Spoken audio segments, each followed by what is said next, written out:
Good morning, dear students. I am Akansha and I will teach you biology of your textbook, class 10th. The first chapter, life process. I will tell you about the what you mean by life and process. Life means alive and process the basic function performed by organism to survive on earth is known as life process. As I teach you at last class about the some basic concept of life process, that is the growth or development, same words, growth, reproduction, respiration, cell coordination, sensitiveness, and excretion. These are those basic functions who performed by any microorganism for survival is known as life process. So now I will teach you about the nutrition. Okay, let's start. Nutrition is a process of intake the nutrients as like fat, carbohydrate, vitamins, protein and minerals is known as nutrition. Nutrition एक ऐसा process होता है जिसमें कि किसी भी organism द्वारा जो बॉडी को चाहिए होते हैं, ज़रूरी जो इनऑर्गेनिक चाहिए होते हैं जिससे कि उसका ग्रोथ हो, उसके सेल्स के डेवलपमेंट हो, तो ऐसे जो फूड मटेरियल्स होते हैं, इस टाइप के फूड होते हैं, edible parts of food is known as nutrition. Okay, हमने आपको बेसिक कॉन्सेप्ट पहले ही बता दिया था लास्ट क्लास में ऑफलाइन, बट यहाँ ऑनलाइन क्लास है और एक बार जो बच्चे क्लास में नहीं आए थे उनको रिकॉल करने के लिए फिर से हम याद करवा दे रहे हैं. और अब देखते हैं आगे क्या है mode of nutrition. Mode of nutrition कितने तरह के होते हैं? 2 टाइप होते हैं, ऑटोट्रॉफ, हेट्रोट्रॉफ.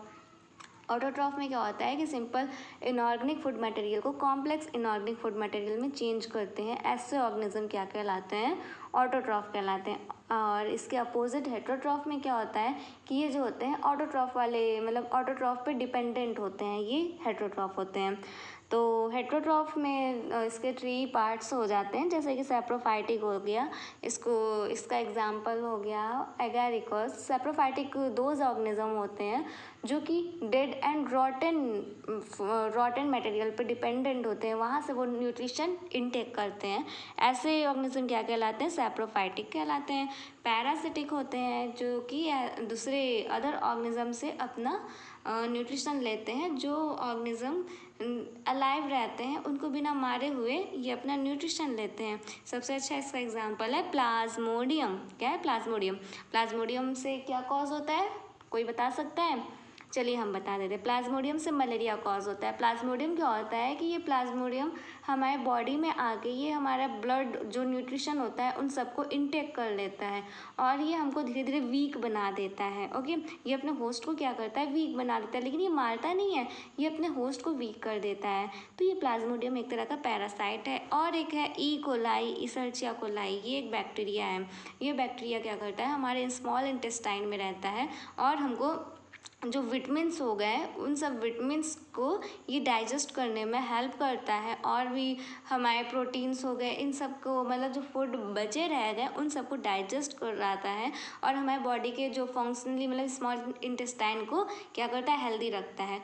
होलोजोइक में ऐसे ऑर्गेनिज्म हो जाएंगे जो कि फूड को क्या करते हैं? इंजेस्ट करते हैं, टेक करते हैं माउथ के थ्रू, उसको चबाते हैं, देन उसका क्या करते हैं? डाइजेशन करते हैं, आफ्टर ऑल उसका एब्जॉर्प्शन करते हैं. तो ऐसे ऑर्गेनिज्म क्या हो जाएंगे? होलोजोइक. अब यहाँ पे देखिए जैसा कि इक्वेशन में दिखाया गया है, यहाँ पे कार्बन डाइऑक्साइड क्या है? सिंपल इनऑर्गेनिक कंपाउंड है. वाटर भी सिंपल इनऑर्गेनिक कंपाउंड है. ये क्या करता है? सनलाइट का यूज़ करके क्लोरोफिल के प्रेजेंस में ग्लूकोज बनाता है और ऑक्सीजन क्या करता है? रिलीज़ कर देता है. ओके, और ये सब हम आपको पहले क्लास में बता ही चुके हैं. फोटोसिंथेसिस की ये प्रोसेस है. अब प्लांट्स में देखते हैं न्यूट्रिशन कैसे होते हैं. ऑटोट्रॉफ प्लांट कैसा होता है? ऑटोट्रॉफ होता है ना. ऑटोट्रॉफिक न्यूट्रिशन लेता है तो ये खुद से अपना फूड प्रिपेयर करता है. तो इसको फूड प्रिपेयर करने के लिए क्या क्या चाहिए होता है? इन्वायरमेंट से ये क्या करता है? कार्बन डाइऑक्साइड गैस लेता है. ओके, और ये वाटर कहाँ से लेता है? वाटर ये सॉइल से, जो सॉइल में जो वाटर के पार्टिकल्स प्रेजेंट होते हैं, सॉइल पार्टिकल्स में, उस को अपने रूट हेयर में, मतलब इनकी जो रूट होती हैं, रूट में छोटे छोटे हेयर्स होते हैं, जो ये हेयर्स होते हैं ये क्या करते हैं? वाटर यहाँ से एब्जॉर्ब करते हैं सॉइल पार्टिकल से। तो ये सॉइल पार्टिकल से रूट जो होते हैं वाटर एब्जॉर्ब करते हैं और ट्रांसपोर्ट कर देते हैं। कहाँ पे? लीव्स में करते हैं। किसके थ्रू ट्रांसपोर्ट करते हैं? जाइलम के थ्रू। जाइलम किसका ट्रांसपोर्टेशन करता है? वाटर का करता है। Okay, understand.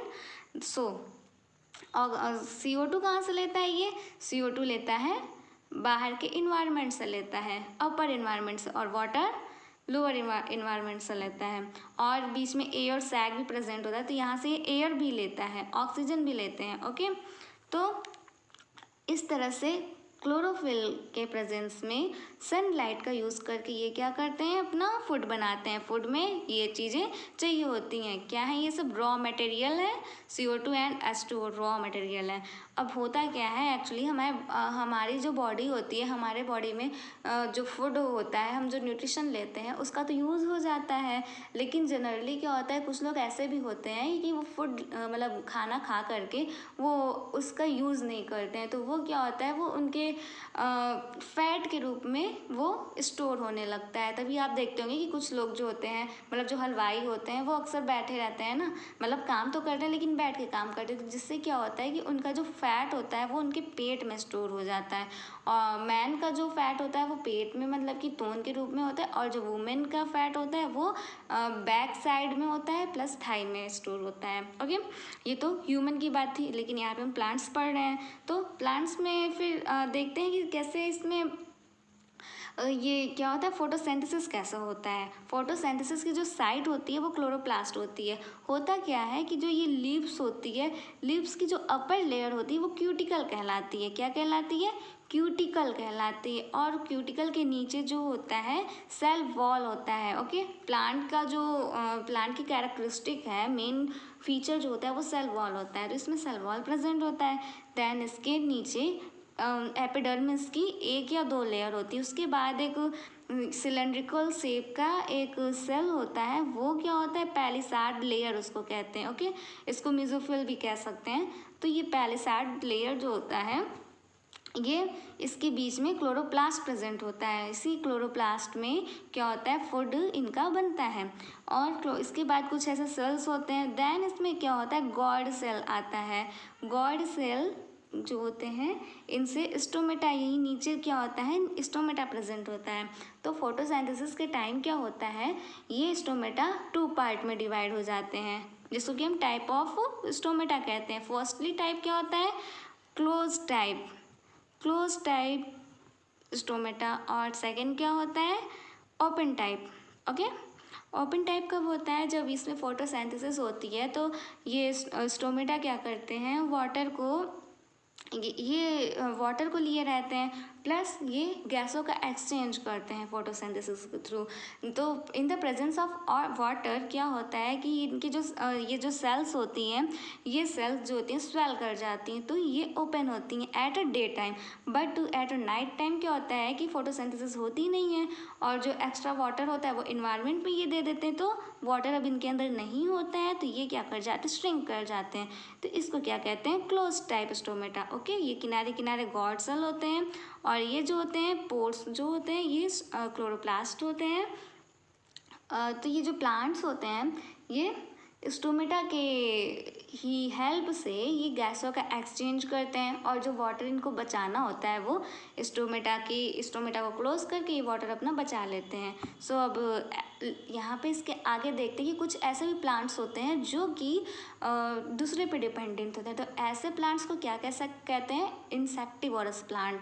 तो ये इंसेक्टिवोरस प्लांट जो होते हैं, ये एनिमल्स हो गए या इंसेक्ट हो गए, इन सबको क्या करते हैं? ये खाते हैं, अपना फूड टेक करते हैं। जैसे कि इसका एक एग्जांपल है नेपेंथीस। नेपेंथीस जो है बोटेनिकल नेम है, और फीचर प्लांट जो है क्या है, इसको कॉमन लैंग्वेज में बोलते हैं। ये जनरली अफ्रीका में पाया जाता है। अफ्रीका हो गया, अमेज़न के फॉरेस्ट हो गए, वहाँ पे पाए जाते हैं। ओके, तो ये क्या करते हैं, ये ऐसे घड़े नुमा स्ट्रक्चर के होते हैं।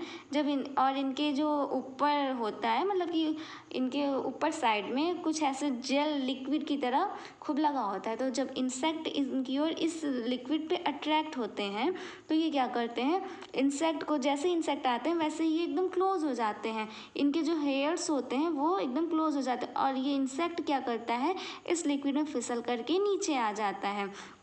और जब ये हेयर्स क्लोज हो जाते हैं तो ये इंसेक्ट वापस नहीं जा पाता है। सो इंसेक्ट यहाँ नीचे आ जाता है। नीचे कई एंजाइम्स होते हैं, केमिकल्स एंजाइम, जो कि क्या करते हैं, रिएक्शन करते हैं। बायो रिएक्टर होते हैं। एंजाइम क्या होते हैं, बायो रिएक्टर होते हैं ना, जो कि कॉम्प्लेक्स फूड मटेरियल को किस में चेंज करते हैं, स्मॉल में, मतलब कि सिंपल में चेंज कर देते हैं। तो ये इंसेक्ट को डाइजेस्ट कर लेते हैं। इस तरह से इनका मोड ऑफ न्यूट्रिशन होता है। अब हम देखते हैं न्यूट्रिशन एनिमल्स में कैसे होते हैं। फर्स्टली हम देखते हैं कि एनिमल्स के कितने पार्ट होते हैं, 3 टाइप के होते हैं, herbivorous, carnivorous, omnivorous. 6th class से ही हम पढ़ रहे हैं हर्बीवोरस, कार्निवोरस, ओमनिवोरस क्या होता है। जो हर्ब्स को खाते हैं वो हर्बीवोरस हो गए, जो कॉर्न के मतलब कि अदर एनिमल्स को खाते हैं वो कार्निवोरस हो गए, और जो दोनों को खाते हैं वो ओमनिवोरस हो गए। अब nutrition in animals and micro organism के बारे में पढ़ते हैं। जो अमीबा होता है, अमीबा कैसा होता है, ये यूनिसेलुलर प्रोकैरियोटिक ऑर्गेनिज्म होता है। सबसे पहले माना जाता है कि अर्थ पे यही अमीबा ही आया होता है। ये कहाँ रहता है, वाटर में रहता है। ओके, तो अमीबा क्या करता है, ड्यू टू देयर फूड, ये क्या करता है कि इसका जब फूड पार्टिकल आता है तो ये फूड पार्टिकल को क्या करता है, चारों ओर से घेर लेता है, एक स्ट्रक्चर बनाता है जिसको सूडोपोडिया कहते हैं। इसके जो सेल्स होते हैं उसको फेगोसाइटोसिस कहते हैं, क्योंकि ये जो सेल्स होते हैं ये सेल खाने वाले सेल होते हैं। फूड को ये सेल्स खा लेते हैं, एब्जॉर्ब कर लेते हैं, डाइजेस्ट कर लेते हैं। अंडरस्टैंड। तो ये सेल्स जो क्या होता है, ये पैरापोडिया लाइक स्ट्रक्चर इसमें ये बनाते हैं, प्रोजेक्शन करते हैं। तो ये सूडोपोडिया जो होता है ये इसको चारों ओर से सराउंडिंग, मतलब कि अपनी कस्टडी में ले लेता है। तो देखिए नेक्स्ट स्टेप में क्या होता है, इनका डाइजेशन होता है। इंजेस्ट मीन्स कि ये फूड को ले लिए, टेक कर लिए, देन इसका डाइजेशन होता है। सेल्स जो होते हैं इसके साइटोप्लाज्म जो होते हैं, जिसमें सेल्स पाई जाती हैं, वो धीरे धीरे इसको ब्रेक डाउन करने लगती हैं फूड को। ये क्या है, न्यूक्लियस और ये वैक्यूल है। अमीबा में यही 2 चीज़ पाए जाते हैं नॉर्मली, और यहाँ पे साइटोप्लाज्म इसके बॉडी सेल में होते हैं। तो ये फूड को धीरे धीरे ब्रेक डाउन करते हैं। यहाँ पे फूड का क्या, फिर ब्रेक डाउन होने के बाद जो न्यूट्रिशन होता है उसको एब्जॉर्ब कर लिया जाता है। देन उसका यूज़ ये क्या असिमिलेशन में करते हैं। Assimilation in the sense respiration. Respiration में क्या होता है कि फूड जो होता है वो टूट जाता है, एनर्जी के रूप में यूज़ होता है। और असिमिलेशन में भी एनर्जी का यूज़ किया जाता है ना फूड के टूटने के बाद, तो इसका यूज़ असिमिलेशन में किया जाता है। देन उसके बाद जो वेस्ट मटेरियल होता है वो क्या कर देता है, ये अपने सेल से रिमूव कर देता है, बाहर कर देता है, एक्सक्रीट कर देता है। ओके, तो लास्ट स्टेप इजेशन। ये जो होता है, ये 5 स्टेप्स जो होते हैं जिस जिस ऑर्गेनिज्म में होते हैं, परफॉर्म किए जाते हैं, उसको क्या कहते हैं, होलोजोइक ऑर्गेनिज्म। ओके, तो होलोजोइक में अमीबा, पैरामीशियम, ऐसे ही पैरामीशियम में भी होता है। पैरामीशियम किस टाइप का होता है, पैरामीशियम स्लीपर शेप का होता है, कुछ इस टाइप का होता है। अंडरस्टैंड। इसमें जो होते हैं सीलिया प्रेजेंट होते हैं पैरामीशियम में, और यहाँ पे इनका वैक्यूल्स होते हैं 2 तरह के। ओके, यहाँ पे इनका माउथ होता है, तो जब भी फूड लेना होता है तो ये चीज़ ओपन हो जाता है, फिर सेम लाइक यही अमीबा की तरह ये भी अपना फूड टेक करते हैं। ह्यूमन बींग्स भी इसी तरह फूड टेक करते हैं, लेकिन इनका जो डाइजेशन का प्रोसेस होता है वो थोड़ा डिफरेंट होता है, क्योंकि ह्यूमन जो होता है मल्टी सेलुलर ऑर्गेनिज्म है ना। अमीबा और पैरामीशियम तो यूनिसेलुलर थे, लेकिन ये यूकैरियोट है और मल्टी सेलुलर है, कॉम्प्लेक्स ऑर्गेनिज्म है ह्यूमन बींग्स। ओके, तो ह्यूमन बींग्स में क्या होता है कि इसमें भी इंजेक्शन होता है, मीन्स कि फूड को इंजेस्ट करते हैं, देन उसका डाइजेस्ट करते हैं। और डाइजेशन जो होता है वो 3 प्रोसेस में, मतलब कि माउथ में क्या होता है कि 3 प्रोसेस में होता है। सबसे पहले जो हमारे टीथ होते हैं वो फूड पार्टिकल को क्या करते हैं, पीसेस में कन्वर्ट करते हैं। पीसेस में कन्वर्ट करने के बाद उसको च्यू मीन्स कि चबाते हैं। चबाने के बाद उसको सलाइवा में मिक्स करते हैं, जिसको कि ग्राइंड कहते हैं। ओके, फिर माउथ में किसका डाइजेशन होता है, माउथ में स्टार्च का डाइजेशन होता है। स्टार्च जो होता है ये सलिवरी ग्लैंड में एक सलाइवा निकलता है जिसमें कि अमाइलेज एंजाइम होता है। ये क्या करता है, स्टार्च का डाइजेशन करता है। So firstly digestion occur in our mouth and second क्या होता है, स्टोमक में होता है। स्टोमक में किसका डाइजेशन होता है, प्रोटीन का होता है। स्टोमक में हमारे 3 टाइप के कंपोनेंट पाए जाते हैं। फर्स्टली जो होता है HCl हो गया और पेप्सिन म्यूकस। HCl कब वर्क करता है, पेप्सिन कब वर्क करता है, in the presence of HCl। जब ये HCl के प्रेजेंस में एक्टिव हो जाता है तो प्रोटीन का क्या होता है, डाइजेशन स्टार्ट होता है। अंडरस्टैंड। HCl वैसे होता तो बहुत खतरनाक है, ये बहुत ज़्यादा एसिडिक होता है, लेकिन ये हमारे बॉडी में कोई भी अगर पैथोजेंस आ जाए, इंटर कर जाए, या कोई माइक्रोब्स इंटर कर जाए स्टोमक में, तो ये उसको किल करके हमारी बॉडी को प्रोटेक्ट करता है। तो और ये म्यूकस क्या हेल्प करता है, जो हमारी स्टोमक वॉल होती है वहाँ पे HCl को मिलने से रोकता है, क्योंकि HCl इतना एसिडिक होता है। अगर आप उसमें कोई भी चीज़, अगर उसमें आप उंगली भी डालोगे ना तो आपकी उंगली एकदम जल जाएगी। तो हमारा सोचिए स्टोमक जो होता है वो स्टोमक कितना सॉफ्ट होता है, तो उसको म्यूकस क्या करता है, स्टोमक वॉल को HCl से बचाता है। अब यहाँ पे क्या होता है, प्रोटीन का डाइजेशन होता है। इसके बाद क्या होता है कि हमारे स्टोमक के किनारे किनारे लीवर होता है और पैनक्रियाज होता है ना, तो ये सब भी क्या करते हैं, एंजाइम्स देते हैं। लीवर क्या करता है, लीवर में ब्लड बनता है। नॉर्मली जो लीवर भी ग्लैंड है ना, तो लीवर में ब्लड बनता है, और इसके साथ साथ जो बाइल्स होते हैं ये सब रिलीज़ होता है। इसमें जो पैनक्रियाज होता है, पैनक्रियाटिक जूस के थ्रू ये बाइल रिलीज़ करता है, जो कि एज अ टॉयलेट के रूप में हो जाता है। अब स्मॉल इंटेस्टाइन में देखते हैं। स्मॉल इंटेस्टाइन में क्या होता है कि ये हमारे फैट और लिपिड जो फूड में बचे होते हैं उसका एब्जॉर्प्शन करता है, उसको डाइजेस्ट करता है। स्मॉल इंटेस्टाइन में 3 टाइप के एंजाइम्स पाए जाते हैं, pancreatic enzyme, lipase and trypsin. तो पैनक्रियाटिक एंजाइम पैनक्रियाज से निकलता है, और लाइपेज जो होता है ये प्रोटीन का जो पार्ट बचा होता है, लिपिड जो बचा होता है, उन सबको ये क्या करता है, ब्रेक डाउन करता है। ट्रिप्सिन भी इन सबको ब्रेक डाउन करके फूड को डाइजेस्ट करता है। और लार्ज इंटेस्टाइन में क्या होता है, जो बाइल जूस बचा होता है, बाइल को जो येलो बिलीरुबिन के वजह से जो होता है यूरिया का कलर येलो होता है, तो जो बाइल जूस बचा होता है उसका ये क्या करता है, उसको अलग करता है, और जो मतलब लिक्विड वाले पार्ट को अलग करता है, उसको भेजता है अदर साइड किडनी के लिए, किडनी में भेजता है उसको फिल्टर करने के लिए। एंड जो वो होता है सॉलिड मटेरियल होता है उसको एनस में भेजता है ताकि वो एक्सक्रीट हो जाए। इस तरह से ह्यूमन में क्या होता है, डाइजेशन होता है। अब पढ़ते हैं थोड़ा रेस्पिरेशन के बारे में। रेस्पिरेशन क्या होता है, ब्रेक डाउन ऑफ फूड। क्या होता है, फूड का ब्रेक डाउन होना, यानी कि कॉम्प्लेक्स फूड मटेरियल का सिंपल फूड मतलब सिंपल इनऑर्गेनिक में चेंज होना क्या कहलाता है, रेस्पिरेशन कहलाता है। जैसे कि एग्जांपल में ये दिया गया है C6H12O6। क्या है ये, स्टार्च है, ग्लूकोज है। ग्लूकोज जो होता है ये टूटता है किस में है, कार्बन डाइऑक्साइड एंड वाटर में टूटता है। तो क्या होता है इसमें रेस्पिरेशन के थ्रू क्या होता है, कार्बन डाइऑक्साइड हम छोड़ते हैं ना, हमारे बॉडी से CO2 निकलती है, तो ये एक प्रोसेस होता है जिसमें कार्बन डाइऑक्साइड निकलती है, वाटर निकलता है। ओके, वाटर किस में टूटता है, H2 एंड O2 में टूटता है। ये हमेशा याद रखिएगा, H2O2 में टूटता है, अदरवाइज ये H+OH आयन में टूटता है। ओके, ये केमिस्ट्री का है, ये तो बायो में पढ़ रहे हैं। और टाइप ऑफ रेस्पिरेशन, जो हमारे मतलब कि ऑर्गेनिज्म जो होते हैं उनके बेसिस पे 2 टाइप के रेस्पिरेशन होते हैं। एक एरोबिक होता है और एक होता है एनारोबिक। एनारोबिक कैसे होते हैं, जो ऑर्गेनिज्म अपना मतलब रेस्पिरेशन करते हैं विदाउट ऑक्सीजन। ओके, मतलब कि in the absence of oxygen जो रेस्पिरेशन करते हैं।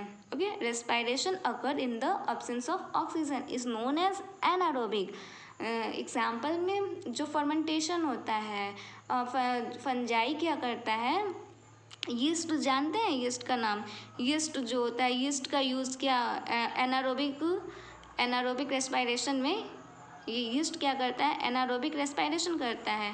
ओके, और जैसे कि हो गया लैक्टिक एसिड, लैक्टिक एसिड हमारे कभी कभी होता क्या है कि हमारे पैरों में बहुत दर्द होने लगता है ना, वो किस वजह से होता है? इन the absence of oxygen. Okay, ये सब तो हो गया एनारोबिक। और जो वो हो गया इथेनॉल, शराब। शराब कैसे बनता है? यीस्ट जो होता है वो एनारोबिक रेस्पिरेशन करता है। तो शराब क्या होता है? पायरुविक एसिड जो होती है वो चेंज हो जाती है किसमें? इथेनॉल में चेंज हो जाती है। ओके, तो इस तरह से इथेनॉल को ही तो पायरुविक एसिड कहते हैं, सॉरी इथेनॉल को ही तो वो कहते हैं, क्या कहते हैं? CH3 C2H5, ये इथे C2H5OH, ये क्या हो गया? इथेनॉल। इथेनॉल को ही शराब कहते हैं, अल्कोहल कहते हैं ना, अल्कोहल। ओके, OH लग जाए तो ये अल्कोहल में चेंज हो जाता है। और CH कार्बन के 2 मॉलिक्यूल्स हैं, हाइड्रोजन के 5। देखिए इसको अगर हम देखा जाए तो ये देखिए इसके 4 वैलेंसी होती है, तो यहाँ पे देखिए OH यहाँ पे लग गया। अब देखिए हाइड्रोजन कितने, हाइड्रोजन के कितने एटम है? 5 है, 1 2 3 4 5, और ये OH, तो C2H5OH। ये क्या बनाते हैं? इथेनॉल बनाते हैं। ओके, यानी कि इथेनॉल कब बनता है? एनारोबिक रेस्पिरेशन के उसके टाइम में इथेनॉल बनता है। और एरोबिक रेस्पिरेशन जो होता है, जो ऑर्गेनिज्म ऑक्सीजन के प्रेजेंस में रेस्पिरेशन करते हैं, उसे क्या कहते हैं? एरोबिक रेस्पिरेशन करते हैं। अब इसके आगे की क्लास हम बाद में बताएंगे, नेक्स्ट वीडियो का इंतज़ार कीजिए। और हाँ, जिसको जो समझ में ना आए वो कमेंट सेक्शन में प्लीज़ कमेंट करिएगा, और इस वीडियो को ज़्यादा से ज़्यादा लाइक करिएगा। लाइक करेंगे तो हम मोटिवेट होंगे, तो हो सकता है और अच्छा पढ़ाएं। तब तक के लिए थैंक्स।